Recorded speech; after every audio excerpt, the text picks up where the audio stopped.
Okay, so kita akan mulakan dengan soalan yang ini.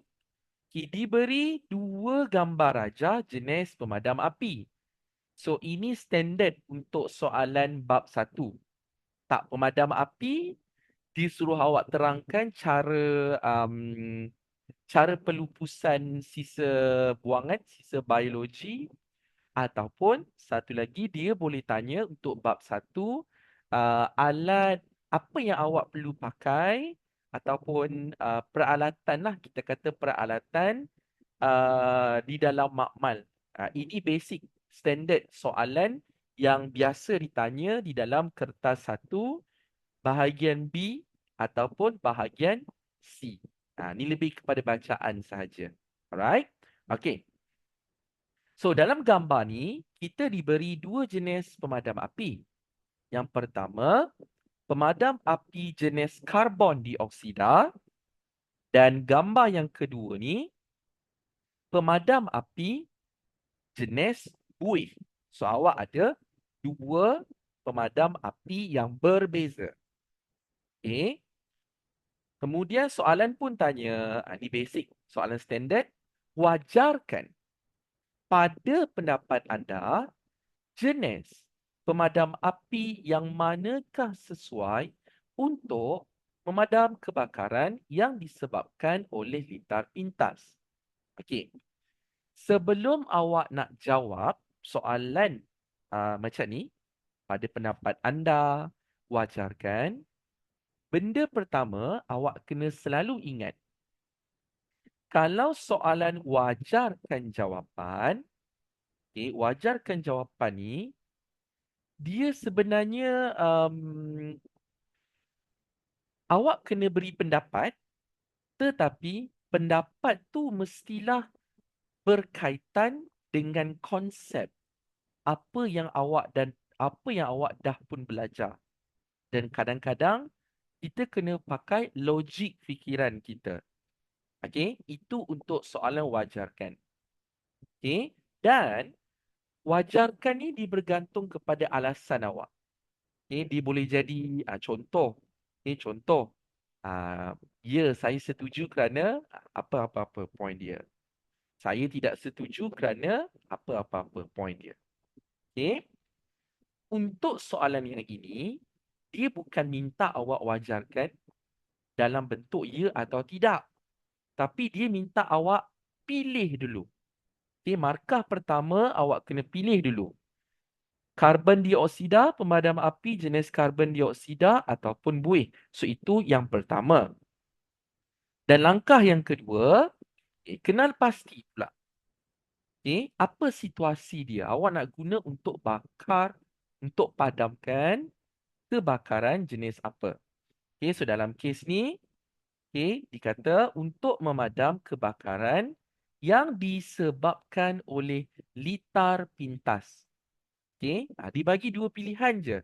Nak pakai karbon dioksida ataupun buih, kemudian berikan sebab-sebab. So untuk soalan ni, cikgu akan beri masa, tapi tak lama, dalam seminit macam tu, untuk refresh balik. Kemudian, cikgu akan panggil kod. Kat sini ada 7 orang, tak termasuk cikgu. So, cikgu akan panggil, sepatutnya awak dah ready lah. Sepatutnya awak dah ready dengan buku. Sepatutnya awak dah ready at least dengan basic knowledge yang awak dah ada. Cikgu akan beri masa seminit untuk awak fikir dan pilih antara dua ni mana satu pemadam kebakaran yang sesuai dan terangkan. 1 minit untuk berfikir.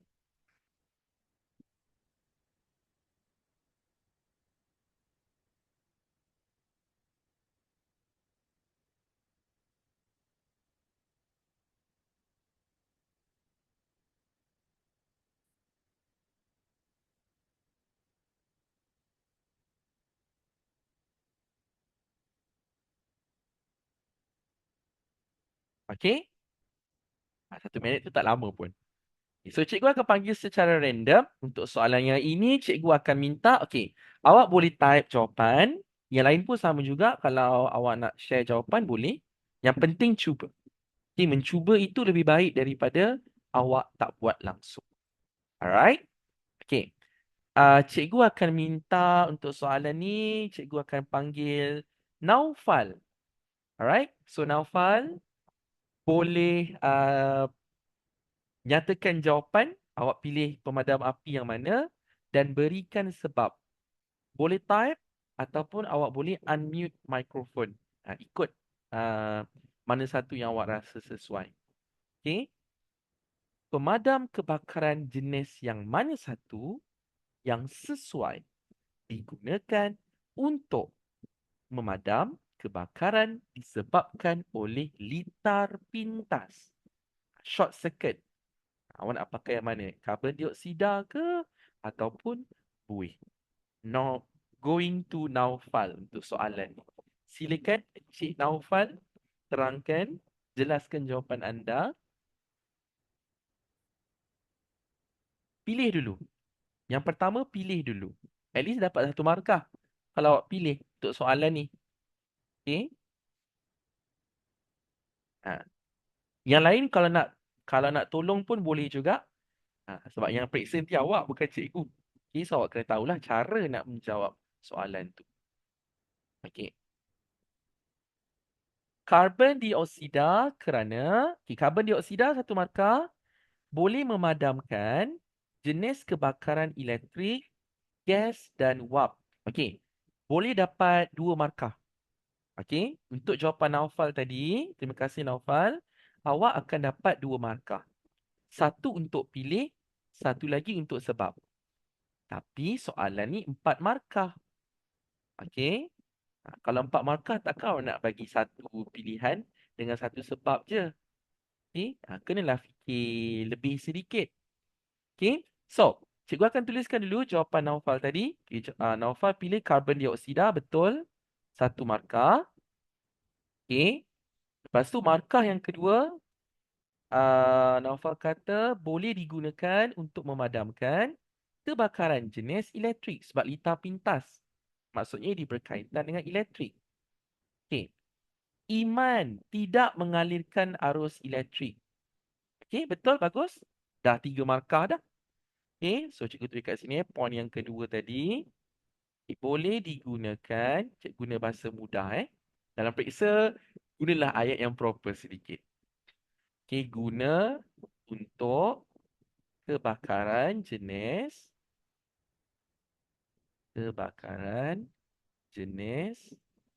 kalau awak ingat jenis dia, kategori A, B, C, D, awak boleh sebut. Tapi kalau tak ingat pun, tak jadi masalah. Okey, guna untuk kebakaran jenis elektrik, gas dan wap. Elektrik,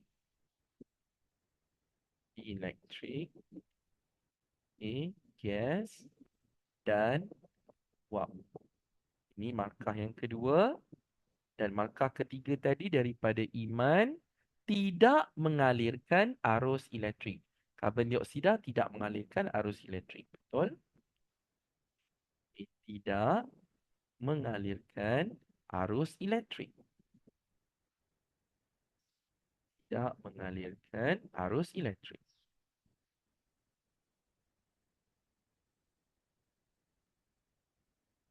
Okay, ini markah yang kedua tadi. Okay, ini markah yang ketiga. Okay, satu lagi markah. Okay, siapa boleh kongsikan jawapan? Ini open. Okay, apa yang awak rasa? Jawapan yang boleh diterima, awak boleh kongsikan. Sebelum cikgu bagi um, satu lagi point. Ini open untuk sesiapa sahaja.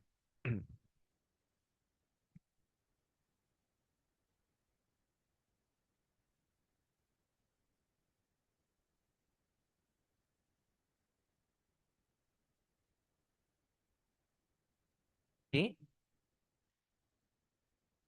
Karbon dioksida.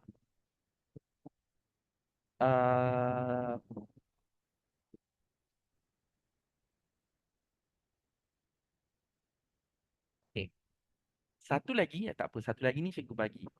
Okay. Satu lagi, awak boleh kata, kenapa awak boleh nyatakan sebab kenapa jenis buih tidak boleh digunakan. Bila kita sebut pemadam kebakaran jenis buih, awak kena ingat dalam buih ni dia ada air. Okay, sekarang ni kebakaran awak tu disebabkan oleh litar pintas.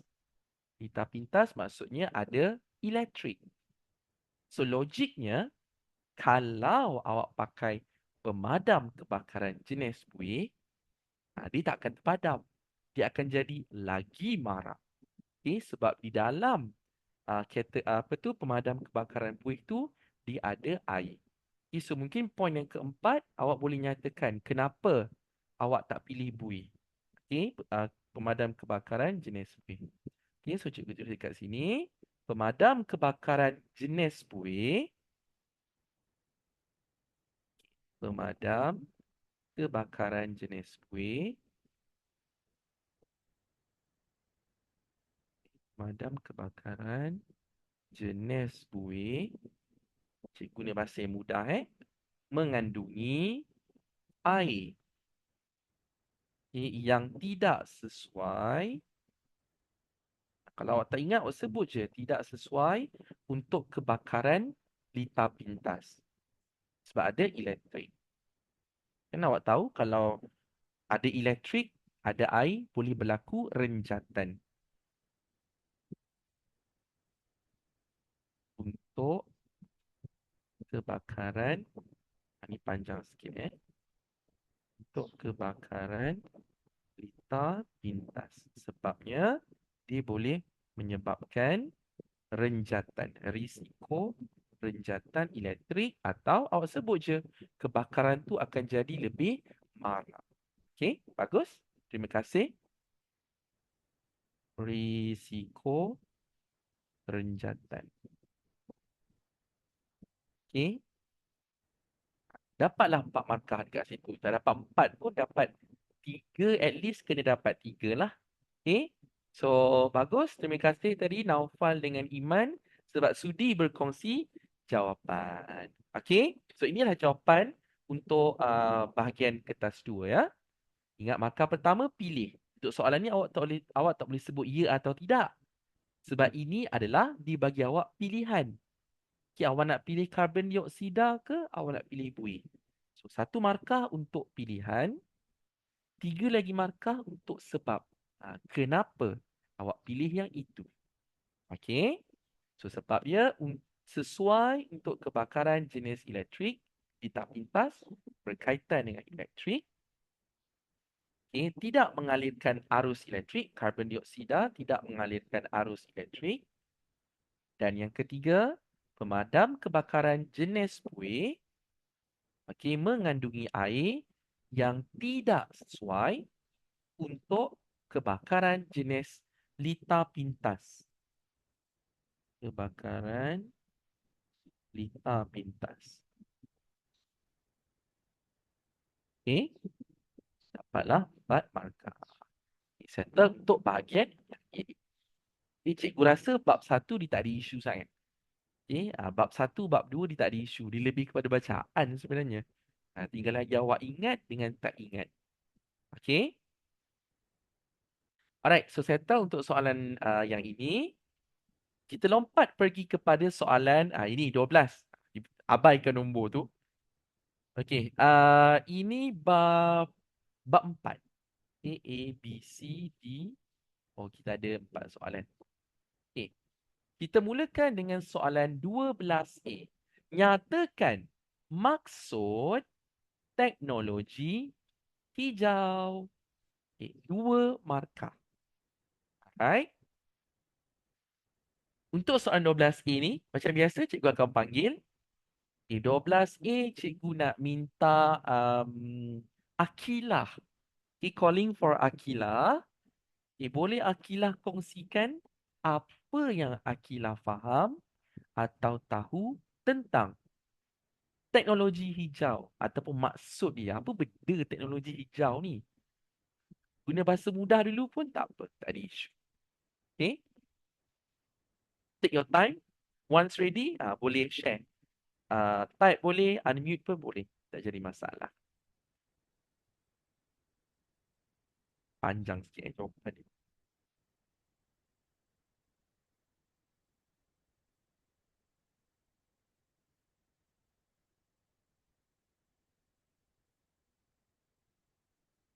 Teknologi. Kalau cikgu sebut teknologi, apa yang awak faham tentang teknologi?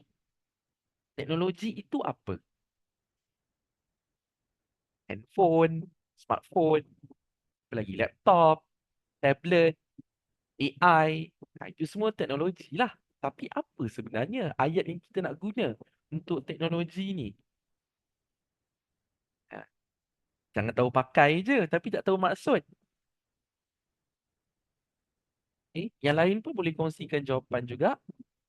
Maksud teknologi hijau.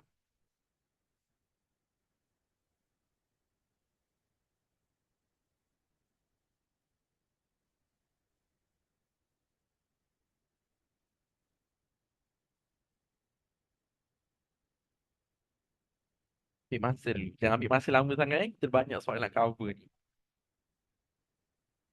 At least cuba sedikit. Guna pemahaman awak pun tak apa. Dah belajar ni kan. Sepatutnya adalah idea. Jangan nak tunggu SPM nanti baru nak ulang semua.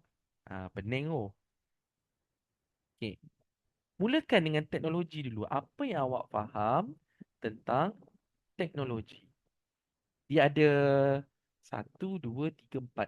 Bila sebut teknologi, dia mesti ada empat kata kunci. Okay. PAPS. Teknologi awak kena ingat PAPS. Mana cikgu nak tulis ni? Cikgu kat sini lah. Okay, teknologi. Awak kena ingat empat benda. Cikgu pakai akronim ya. P. Lepas tu A. P. S. PAPS. Ni untuk kata kunci teknologi. Hijau nanti dulu. Hijau kejap lagi. Any idea sesiapa? Selain daripada Akilah, Akilah ataupun yang lain-lain. P itu untuk apa? A itu untuk apa? P yang ketiga untuk apa? S tu untuk apa? Mesti ada empat ni.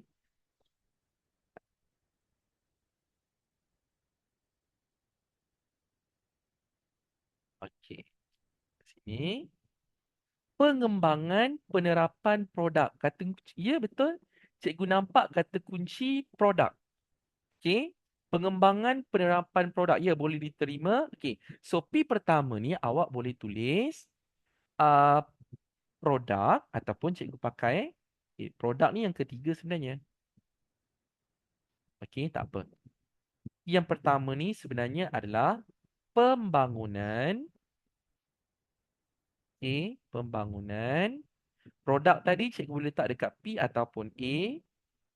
Aplikasi produk dan peralatan. Aplikasi produk. Okey, maksudnya apps lah. Apps apa yang kita pakai. Kemudian P ni untuk peralatan. Dan S tu untuk sistem. Inilah yang dimaksudkan dengan teknologi. Okey, pembangunan, pengembangan aplikasi, alat-alat teknologi dan juga sistem. Okey. So Akilah at least dapat satu markah. Alright. Pembangunan, aplikasi produk, peralatan dan juga sistem. Dan bila awak nampak perkataan hijau, hijau dekat sini bukan bermaksud benda tu kena warna hijau. Kan? Okay, mentang-mentang warna hijau, awak pun pergi fikir, oh semua benda tu kena warna hijau. Okay, kan? Hijau dekat sini membawa maksud untuk mengurangkan, ambil bahasa mudah je, untuk mengurangkan pencemaran. Okay, yang disebabkan oleh kita ni, manusia. Bukan awak, tapi manusia yang lain. Okay, guna je bahasa mudah. Proses yang bertujuan memelihara dan memulihara alam sekitar. Ya, boleh terima. Okey. Dia ada banyak maksud sebenarnya. Okey, so cikgu letak thumbs up kat sini. Okay, maksudnya jawapan tu boleh diterima. Cuma tinggal macam mana awak nak masukkan. Jadikan dia ayat. Okey, boleh diterima. Okay, so hijau dekat sini kita akan letak sebagai okey. Um, kurangkan, cikgu buat kata kunci dia, untuk kurangkan pencemaran. Ataupun untuk menjagalah bahasa mudah dia, memelihara dan memelihara tu bahasa mudah dia adalah untuk kita menjaga alam sekitar. Kurangkan pencemaran. Guna bahasa mudah. Kalau awak ikut buku teks, dia sangat saintifik. So, awak tukar sikit ikut bahasa mudah. Okay, kurangkan pencemaran ataupun untuk jaga pemeliharaan dan pemuliharaan alam. Okay, itulah maksud teknologi hijau. Ingat teknologi ni, ingat 4 perkataan ni. PAPS. Pembangunan, aplikasi, peralatan dan sistem yang digunakan untuk, bahasa mudah dia, menjaga alam sekitar atau untuk memelihara dan memelihara alam sekitar atau untuk mengurangkan pencemaran. That's it. Dapat 2 markah. Okay? Itu cara nak jawab dia. Jangan tinggal. Bab 4 ni ramai student dia selalu tinggal. Dia macam awak belajar geografi. Dah memang itu term dia. So kita ikut je lah. Okay, so contoh kat sini maksud dia. Okay, P yang pertama tadi. Pembangunan. Okay. Pembangunan. A. Aplikasi. Pembangunan aplikasi. Produk dan sistem. Cikgu gabungkan. Aplikasi. Produk. Dan sistem. P. A. P. S. Produk dengan peralatan tu sama je. Okay. Aplikasi, produk, peralatan. Okay. Dan sistem. Cikgu pakai sistem dekat sini. Okay. Poin kedua. Untuk mengurangkan pencemaran. Guna je bahasa mudah. Okay. Kalau ikut buku teks dipakai untuk memelihara alam atau mengurangkan kesan negatif dari aktiviti manusia. Untuk mengurangkan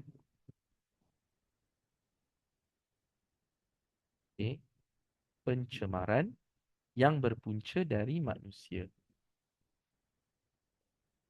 2 markah. Okay, so 1 markah ingat PAPS. Satu lagi hijau tujuan dia. Kenapa kena ada semua teknologi ni? Alright, so settle untuk soalan A. Okay, terima kasih sekali lagi Akilah untuk perkongsian jawapan. Okay, soalan B. Alah, ni macam belajar geografi je. Terangkan kesan apa ni? Kesan pembuangan bahan toksik dari kilang terhadap alam sekitar. Come on. Geografi dah belajar. Karangan bahasa Melayu confirm pernah buat. Okay. So soalan ni, B ni awak boleh fikir logik. Okay. Bayangkan ada kilang. Dibuang bahan toksik kepada alam sekitar. Contoh. Sisa dia dibuang dalam air. Apa jadi dekat hidupan dekat situ? Apa lagi? Asap daripada kilang. Apa yang berlaku? Benda basic. Okay. Pencemaran, pemanasan global dan hujan asid. Mantap, Iman. Yes, betul. Okay. Macam tu je. Tulis kat sini jawapannya. Pencemaran. Iman tadi pensel. Okay. Disuruh terangkan kan. So, awak tambahlah ayat sikit. Okay, contoh dekat sini. Okay. Pencemaran air dan udara. Pencemaran air dan udara. Tak payah sampai pergi buat esei. Okay. Walaupun disuruh terangkan. Pencemaran air dan udara. Yang kedua, pemanasan global. Betul, boleh diterima. Okay, pemanasan global. Dan yang ketiga tadi adalah hujan asid. Okay, thumbs up. Mencemarkan tanah pun boleh. Bagus. Okay. Sebab nama pun bahan toksik. Ada yang dalam bentuk asap, ada yang dalam bentuk air, ada yang dalam bentuk tak tahulah orang Kalau dulu-dulu ada yang buang dekat tanah je. Okey. Boleh juga pencemaran tanah. Okey. Cemarkan tanah. So, sekejap Cik tak thumbs up kat sini. Thumbs up here. Pemanasan global. So, cikgu tambah dekat sini. Tanah. Iman koma ni. Satu lagi tadi, kesan hujan asid. Okey. Dah macam ni je. 2 markah. Kalau dibagi 4 markah, contoh kalau cikgu tukar soalan. Um, contoh nyatakan dan terangkan. Itu awak kena bagi 2 point. Lepas tu awak kena terangkan sikit. Macam mana hujan, contoh, macam mana hujan asid boleh berlaku. Macam mana pembuangan bahan toksik tu boleh menyebabkan pemanasan global. Okay? Contoh. Okay, dalam periksa. Bab 4 ni dia boleh jadi macam-macam. Okay, so good job untuk soalan yang ini. Okay, kita teruskan. Kita habiskan sampai soalan B. Kemudian kita akan ambil short break macam biasa. Apa ni? Oh, kebakaran. Sorry, pembakaran terbuka. Cikgu tak baca panjang-panjang. Pembakaran terbuka akan menyebabkan pencemaran udara. Of course, ini semua orang pun tahu. Cadangkan kaedah. Cadangkan kaedah. Okay. Disuruh cadangkan aja. Dia tak suruh terangkan. 4 markah. Bagilah 4 point. Ini open, sesiapa boleh cadangkan kaedah untuk menangani atau mengurangkan pembakaran terbuka. Cikgu bagi masa untuk awak fikir. Siapa yang rasa nak kongsi jawapan, awak boleh kongsi. Kalau terima kalau jawapan awak diterima, cikgu akan bagi thumbs up. Okay, ambil dulu masa awak. Okay. Mengasingkan sisa buangan. Mengasingkan sisa buangan. Mengetatkan undang-undang nak hafal. Okay. Mengasingkan sisa buangan bakaran. Kejap cikgu fikir dulu. Mengasingkan sisa buangan. Bolehlah, boleh terima sebenarnya. Okay. Undang-undang, ya betul. Undang-undang paling senang. Okay. Sebenarnya undang-undang tu dah ada dah. Cuma, itulah. Okay. YTJT, awak sendiri faham lah. Okay. Okay, cikgu tuliskan jawapan ni tadi yang diberi oleh Naufal dengan Iman. Okay, yang pertama tadi, mengasingkan sisa buangan. Okay, kalau boleh kaitkan dengan macam mana awak nak elakkan atau at least kurangkan pembakaran terbuka. Sebab bila sebut pembakaran terbuka ni, daripada dulu cikgu pun belajar benda sama juga. Tapi kita boleh cakap. Okay? Tapi kita tak boleh kata, oh tak boleh nak terus uh, ban pembakaran terbuka. Sebab kita kena faham makcik-makcik, pakcik-pakcik, orang-orang yang duduk dekat kampung. Okay? Mungkin dia tak ada cara lain untuk melupuskan bahan buangan tu. Okay? So itu salah satu cara dia. Okay, so contoh kat sini, asingkan sisa. Okay. Dan kalau awak nampak dekat sini, dia sebenarnya ada bagi satu lagi hit. Seperti kertas. So sebenarnya soalan ni, awak kena kaitkan macam mana kita nak elakkan pembakaran terbuka daripada kertas tu sendiri. Okay. Tapi untuk asingkan sisa ni cikgu terimalah. Okay. Tak apa, boleh diterima. Yang kedua, ketatkan undang-undang. Penguatkuasaan undang-undang. Okay. Penguatkuasaan undang-undang. Ini secara umum. Jawapan secara umum. Kalau kita nak jawab mengikut soalan, dia ada bagi contoh. Mesti ada sebab. Kenapa dia kata bahan buangan seperti kertas? So maksudnya awak kena nyatakan macam mana cara awak nak kurangkan pembakaran terbuka daripada kertas itu sendiri. Okay. So yang lain, poin yang lain awak boleh tulis, kurangkan penggunaan kertas. Simple. Ataupun guna kertas bila perlu. Sekarang dah zaman teknologi, tapi kita masih perlukan kertas. Kurangkan penggunaan kertas. Okay. Ataupun yang kedua, kertas ni dia daripada pupuk. Okay, so selain daripada cara awak nak bakar dia, sebenarnya tanam je lah. Okay, boleh awak tanam di dalam tanah, nanti dia akan uh, apa tu istilah dia? Dia akan terurai. Okay, sebab kertas ni daripada pokok. So apa-apa yang berasal daripada benda hidup, okay, awak boleh tanam dia. Okay, macam manusia bila mati kalau ikut sains, okay, manusia, haiwan bila mati kena tanam. Sebabnya nanti kita akan menjadi nutrien semula kembali kepada tanah. Alright? Kalau awak tak nak bakar. So ni kita tulislah poin yang kedua, tanam kertas. Kalau tak nak kalau kita tak nak bakar lah, tanam kertas sisa. Lagi poin dia. Cikgu, saya nak bakar juga. Saya tak peduli. Okay? Boleh nak bakar. Tapi ini dia saintifik sikit bakar dalam istilah dia kita pakai incinerator ataupun awak bakar dalam bekas yang bertutup. Okey? Bakar dalam bekas bertutup atau incinerator.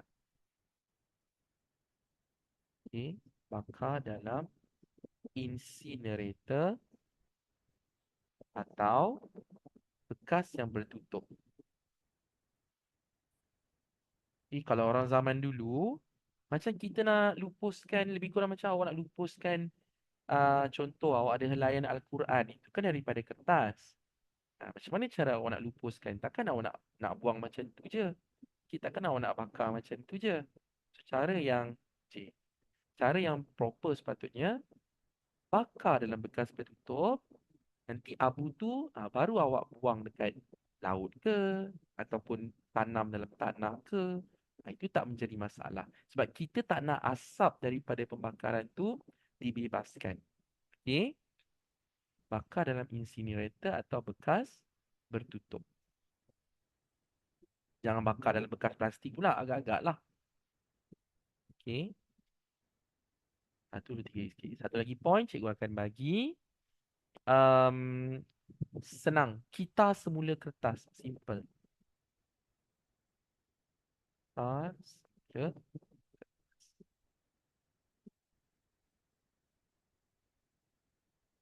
Awak boleh kaitkan dengan 5R. Reduce, reuse, recycle. Um, reuse, reduce, recycle. Lagi dua tu repurpose. Lagi. Boleh kaitkan dengan 5R juga. Okay. So ini antara contoh jawapan untuk soalan C. Okay. So kalau soalan macam ni keluar, awak kena tengok dulu. Dia minta secara umum ataupun secara spesifik. Spesifik tu maksudnya dia ada nyatakan bahan buangan seperti apa. So awak kalau boleh bagi jawapan yang spesifik. Jangan bagi yang umum. Memang kita kata pembakaran terbuka. Tapi dalam soalan ni dia bagi seperti kertas spesifik. So kalau boleh ikut.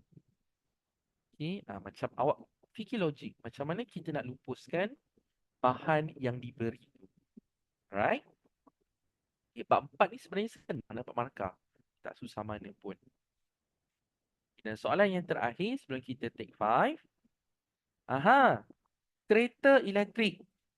Yang ini awak tak ada pilihan. Okey. Masih lagi wajar kan? Adakah anda setuju bahawa kereta itu menggunakan teknologi hijau? Kaitkan balik dengan teknologi hijau tadi. Bahasa mudah dia teknologi hijau ni apa-apa sahaja yang awak boleh gunakan untuk mengurangkan pencemaran satu, dan satu lagi mengurangkan penggunaan sumber tenaga yang tidak boleh baharu. Okey. Untuk soalan ni kena hati-hati. Dikata setuju atau tidak bahawa kereta ini menggunakan teknologi hijau. Okey. So awak kena kaitkan jawapan awak tu dengan teknologi hijau. Alright? Alright. So untuk soalan ni, cikgu bagi masa, awak boleh pilih ya atau tidak, dan boleh berikan beberapa sebab. Open to anyone. Kalau tak, cikgu panggil nama je nanti. Okay?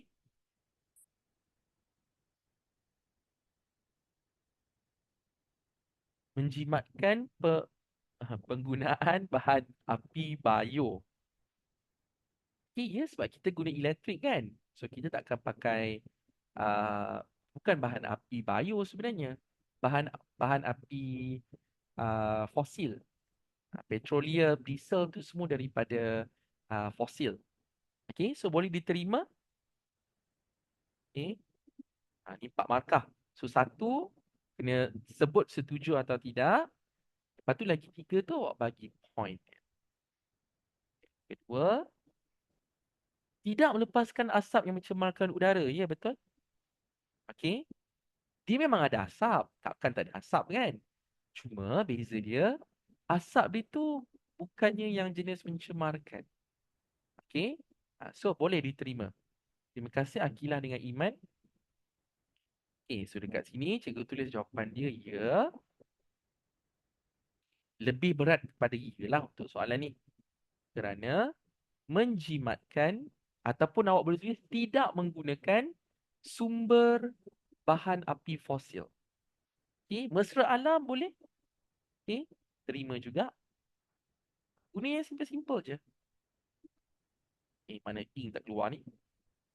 Okay, mesra alam. Saya ubah sikit, modify sikit soalan tu. Yang kedua, tidak mengeluarkan asap yang mencemarkan udara. Yang cemarkan udara. Dia ada asap, tapi asap tu tidak mencemarkan udara. Okay. Yang ketiga tadi, cikgu ubah sikit.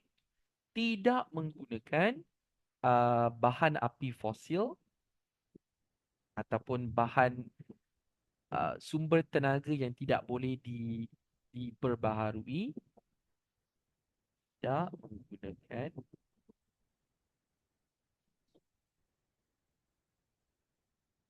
bahan api fosil. Langgar je lagi. Atau sumber tenaga yang tak boleh diperbaharui. Sumber tenaga yang tidak boleh diperbaharui. Macam sekarang lah isu yang terjadi pasal isu minyak. Minyak tu ada je, tapi sebab hal-hal yang macam tu dah jadi susah satu dunia. Okay, so, apatah lagi kalau masa depannya, bayangkan kalau minyak tu tiba-tiba habis. Dia memang akan habis, tapi kita tak tahu bila. Sumber tenaga yang tidak boleh diperbaharui. Okay. Dapatlah 4 markah macam ni. Bagi lebih tak apa, jangan bagi kurang. Okay, apa yang awak rasa point tu betul, awak tulis je. Tapi pastikan kena berkaitlah dengan soalan. Okay. Adakah kereta itu menggunakan teknologi hijau atau tidak? So, kaitkan dengan teknologi hijau. Okey. Awak jangan kata tidak. Okey, sebab contoh cikgu tukar. Tidak kerana kereta ini perlu di di charge. Charge apa? Perlu di charge. Okey, setiap perjalanan. Itu betul. Tapi dia tidak berkaitan dengan teknologi hijau. Okey. So awak kena hati-hati bila keluar soalan yang begini. Alright? Okey.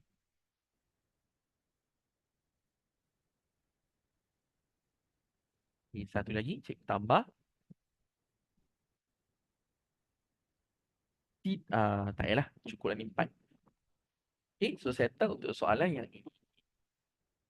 Okay, so kejap lagi, kita akan terus pergi kepada soalan bab 5. Cikgu sengaja lebihkan. Pada cikgu bab 5 ni senang, dia tak susah. Okay, tinggal lagi awak faham tak faham. Cikgu tak sebut ingat tak ingat. Faham atau tak faham. Okay, kita akan ambil 5 minit rehat.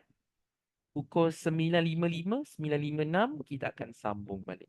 Okay, 5 minutes short break untuk sementara waktu.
Alah, baru nak tekan. Okay, tak apa. Okay, so cikgu ulang balik Lupa tekan record tadi. Okay. Untuk dapatkan nisbah 3:1 ataupun 75% kepada 25%, parents tu, mak bapak tu mesti ada genotip, satu dominan dan satu resesif. Baru awak akan dapat 3:1. Okay. Kita cuba satu lagi contoh. Kita pergi soalan seterusnya. Kan genotip masih lagi bunga. Bunga raya tadi. Katakan bunga pertama genotip dia dua-dua dominan. R besar, R kecil. Silang dengan yang bunga kedua R besar, R kecil. Kalau cikgu tanya fenotip, apakah warna bunga kedua-dua bunga ni? R tadi warna merah. Masih soalan yang sama. Apa fenotip untuk dua bunga ni? Masih soalan yang sama Cuma cikgu bagi contoh yang berbeza. Tengok yang ini Tengok yang ini. Ha. So yang pertama dia akan jadi bunga berwarna. Ada dua-dua dominan. Ini akan jadi warna merah. Yang kedua, fenotip bunga kedua,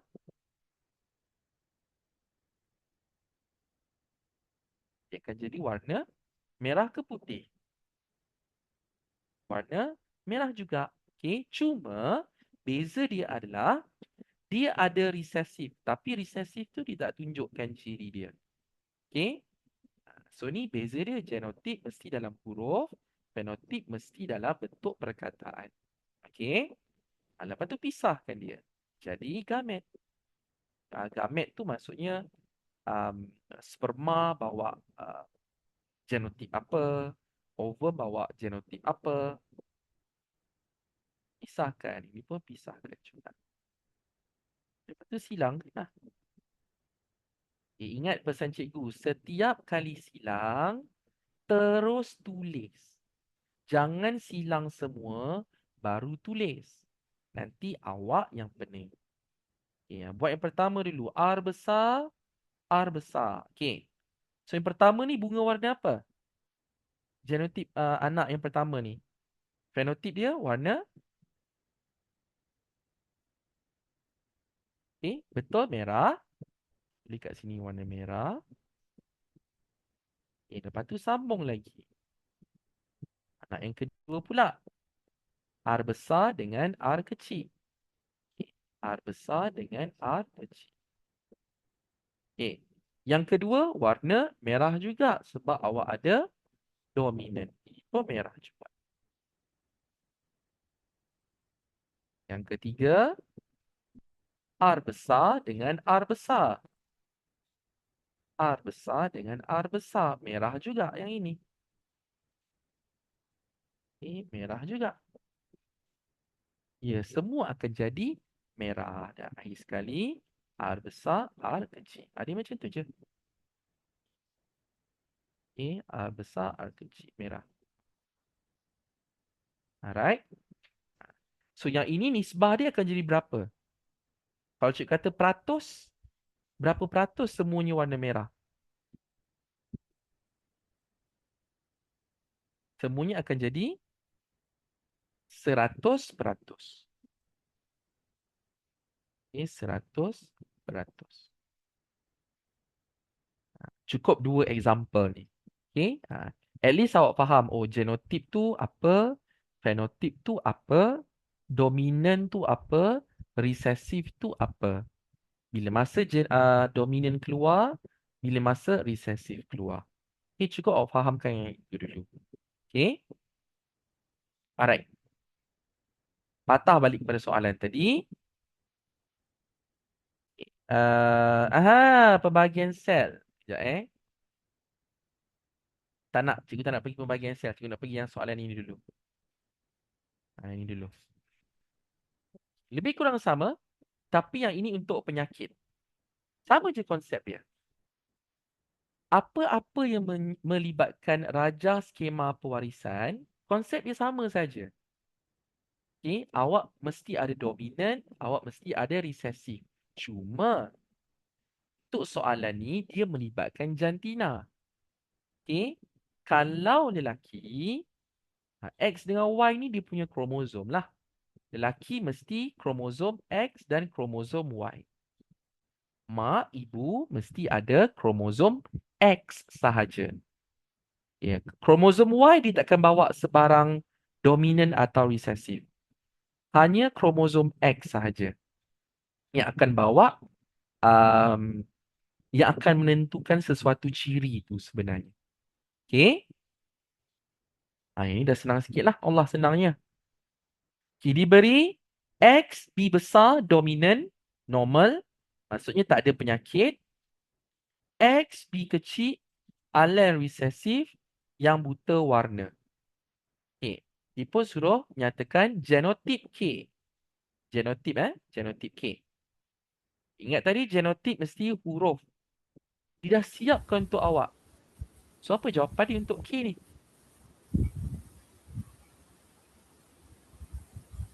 Apa genotip dia?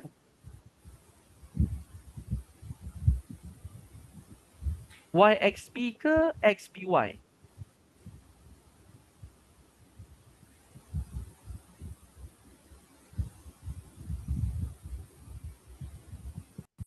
Ikut je gambar tu. Dia akan jadi X, E. Okey. Yang ini, kalau awak tulis Y dulu, minta maaf. Salah. Okey? Salah. Okey. Kenapa salah? Okey. Dia macam awak belajar huruf. Macam awak belajar huruf, huruf mana datang dulu, itulah yang awak kena tulis dulu. Dalam kes ni, X datang dulu baru Y. So, ikutlah. Ini akan jadi X B kecil dengan Y. Cikgu kan sama je? Tak sama. Itu peraturan dia. Okey? Itu peraturan dia. Sama juga macam dominan dengan resesif. Okey? Kalau ada dominan, awak kena tulis yang dominan dulu. Resesif mesti duduk belakang. Kalau jantina macam ni, okey, diguna XY kan? So, huruf X mesti ditulis dulu, baru Y. Ikut susunan alfabet. Okey? Ini pun ramai yang student rasa macam, alah, sama je kalau terbalik. Tidak. Peraturan uh, gambar raja skema bukan macam tu. Okey? So, kita kena ikut peraturan dia. Okay? Ingat kalau ada dominan, tulis dominan. Ini yang tak melibatkan jantina. Kalau dia melibatkan XY, jantina, tulis huruf X dulu, baru Y. X dulu, baru Y. Okay? Alright. So, jawapan dia XBY lah. Itu besar-besar. XBY. Kalau cikgu tanya fenotip, fenotip K, apakah fenotip K?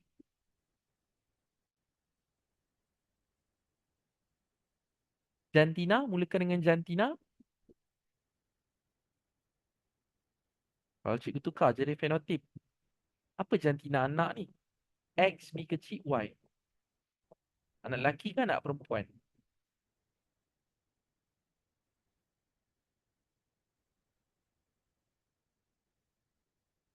Ha. Awak ada satu X, awak ada satu Y. So yang ini, fenotip dia akan jadi lelaki. Okay. Lelaki. Mana ink tak keluar ni? Lelaki. Okay. Yang ini normal ke ataupun yang menghidap penyakit? Awak ada alel, awak ada recessive ni. So ni normal ke ataupun yang buta warna?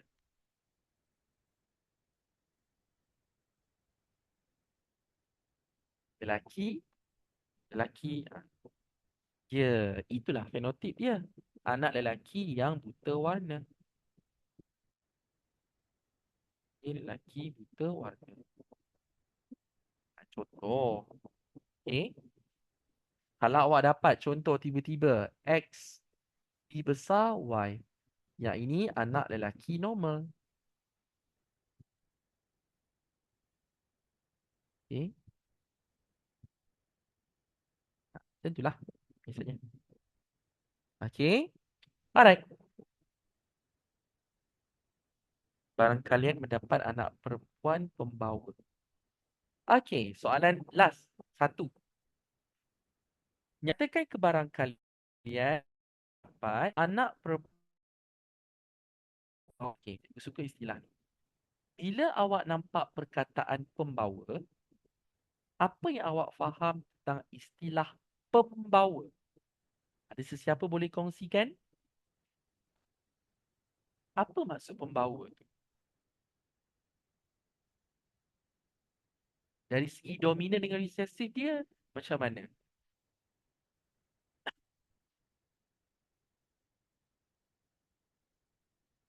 Dia membawa penyakit, dia ada penyakit. Okey, betul. Bila awak sebut dia ada penyakit, okey, kalau cikgu tulis anak perempuan kan. So anak perempuan kita tahu dia adalah genotip dia XX. Perempuan akan sentiasa bawa XX. Lelaki akan bawa X atau Y. Okey. So contoh cikgu bagi dekat sini. X B besar B besar. Satu lagi X B besar B kecil. Sorry, X B besar B kecil. Yang ketiga X dua-dua B kecil. Soalan cikgu, antara tiga-tiga genotip ni, mana satu genotip pembawa, anak perempuan pembawa?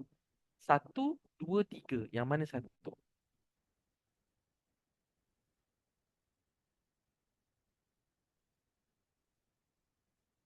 Pembawa maksudnya dia ada resesif. B kecil dua-dua. Okey. Setuju? B kecil dua-dua. Yang lain semua setuju?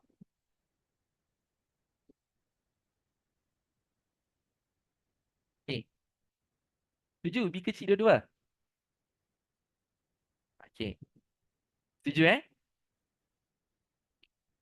Kalau dia kata pembawa, pembawa tu maksudnya dia normal.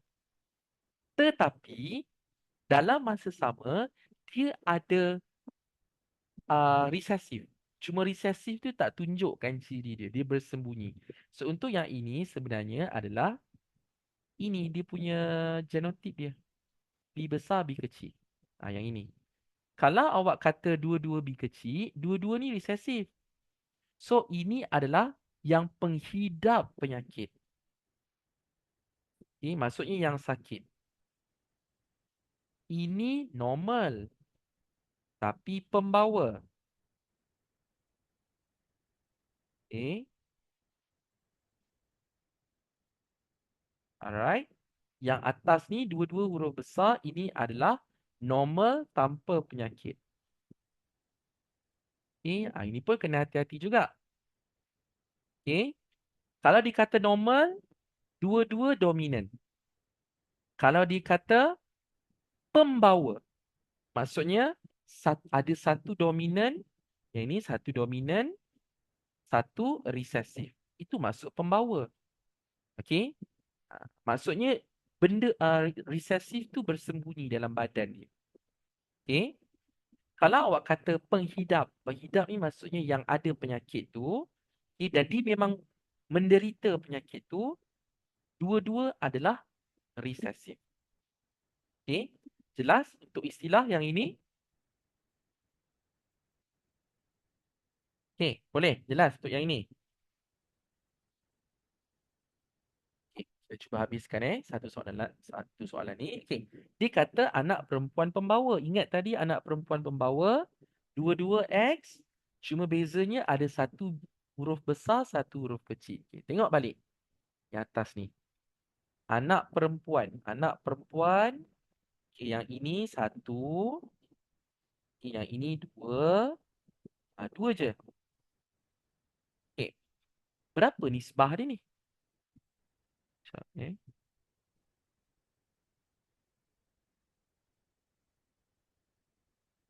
Oh, okay. Anak perempuan pembawa. Barang kalian mendapat anak perempuan pembawa. Ni satu je kan? Pembawa. Ni satu je. Okay. Ni satu je. Ini normal. Normal. Anak perempuan pembawa. Yang ini jawapannya satu daripada empat. Sebab dia kata anak perempuan pembawa. Satu daripada empat maksudnya 25%. 25%. Atau satu daripada empat. Okay. Nanti kita akan tengok balik. Sebab ada kawan awak yang dah leave session. Okay, so bagi soalan ni dengan objektif, kita akan sambung ke kelas 3 hari bulan. Sama juga dengan objektif dengan bab 7. Bab 7 senang aja. Dia tak susah sangat. Okay. So soalan baki tu nanti cuba buat. InsyaAllah kita akan jumpa kelas yang seterusnya. Sekian, terima kasih. Assalamualaikum warahmatullahi wabarakatuh.